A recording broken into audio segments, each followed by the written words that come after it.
y'all, Chef Tiffany Derry here. Welcome to Bobby's Triple Threat Kitchen.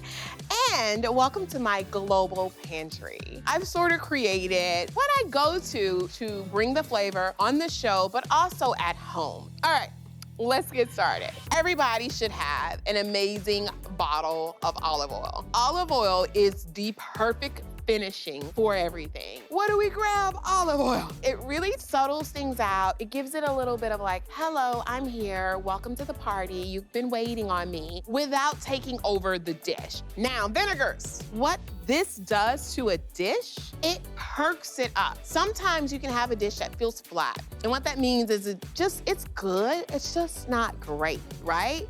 Like, it needs one more thing. Balsamic vinegar, made from red and white grapes that's been cooked down, which is often why balsamic is a little bit more sweeter. Red and white, exactly as it sounds. Red vinegar is red grapes, white vinegar is white grapes, and you can have a range of flavors here. If you're gonna use something that is clear or white, you would use white vinegar instead of red vinegar. I am very partial to red vinegar though. I love it. I love it in vinaigrettes and salads. All of that is perfect to use, so keep that. Y'all know this little thing right here? Nope, okay. This is green seasoning. It is known all over the world. Haitians use it, they call it api. If you go to Puerto Rico, they call it a little sofrito, right? Peppers, onion, garlic, some chilies, from Scotch bonnet to serranos. There's so much flavor that is packed into here, and you can make your own. Oftentimes I do, but if you have it in the pantry, you can just grab it and add flavor instantly. Chickpeas. Come on, garbanzo beans. It's what hummus is made of. If we have a sauce or soup and we wanna beef it up with some protein, we want it to make it a little more meaty, right? We would add that chickpea and we would let that cook in so all the flavor of our broth would go into those beans. Also, a great crispy element. Fry them, take it out, a little cumin, a little salt. Great on salads, great topper. Chipotle. We all know Bobby like a little Chipotle, don't we?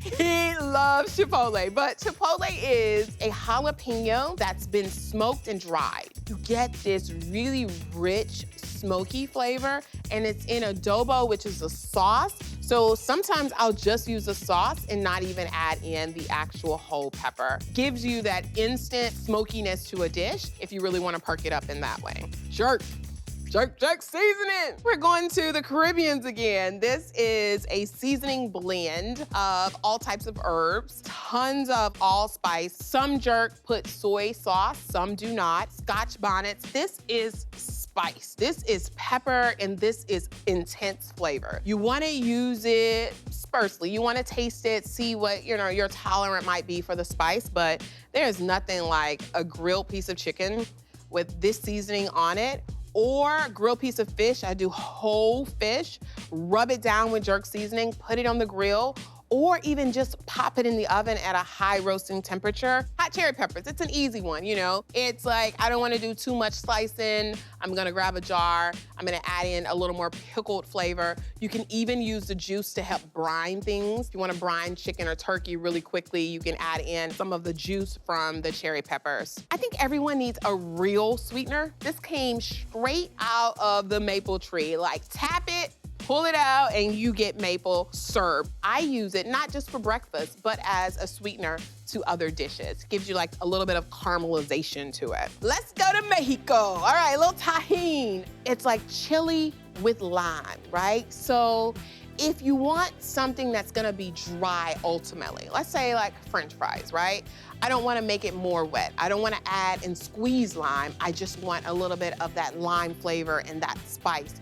On anything, a great dry rub and a great finisher. We use this on cocktails a lot, right? A little margarita.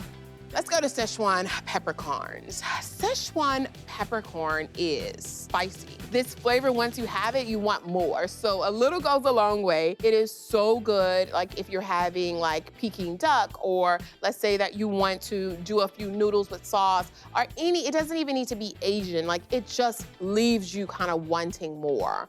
And you're like, wow, that finish is good. Preserved lemons, which is just like salt and sugar essentially. with lemon. It gives sauces a really nice flavor. I use it even in like my lima beans and cooking even my southern items. I put a little bit of that, I chop it in.